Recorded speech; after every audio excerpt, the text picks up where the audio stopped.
Hello అందరికీ ముందుగా ఈ వీడియో చూసిన ప్రతి ఒక్కరు కూడా ఈ వీడియోకి ఫస్ట్ ఆఫ్ ఆల్ లైక్ చేసేయండి. అలాగే ఇన్స్టాలో చూస్తే మీరు ఫాలో చేయండి. యూట్యూబ్లో చూస్తే కనుక ఖచ్చితంగా సబ్స్క్రైబ్ చేసుకోండి. ఎందుకంటే నా వీడియోస్ అనేవి ఇంకా ముందుకి ఇంకా బాగా చేస్తాను. ఈ మధ్య నాకు ఒక కామెడీ ఒక విషయం తెలిసిందనమాట. నేను ఇన్స్టాలో రీల్స్ చేయడం వల్ల, యూట్యూబ్లో వీడియోస్ చేయడం వల్ల నాకు ఏదో కొన్ని కోట్లు డబ్బు అయితే వస్తుందని అనుకుంటున్నారంట మా ఊర్లో. నాకు అది విన్న తర్వాత ఎంత నవ్వు వచ్చిందంటే అంత నవ్వు వచ్చింది. నాకున్నదే ఒక 200 సబ్స్క్రైబర్స్ ఉన్నారు యూట్యూబ్లోని.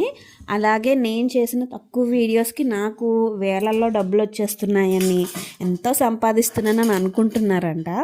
నిజంగా ఒక లింక్లో ఉండి కూర్చొని తిన్నా ఓరవలేరు, బయటికి వెళ్ళి జాబ్ చేసినా కూడా ఓరవలేని తనం అనమాట. వామ్మో, ఇలాంటి వాళ్ళు కూడా ఉంటారండి నిజంగానే. ముఖ్యంగా పల్లెటూరులో కూడా ఎక్కువ ఉంటారనమాట. ఇంట్లో కూర్చొని తిన్నా ఓరవలేరు, అదేంటో వాళ్ళు ఏదో తీసుకొచ్చిన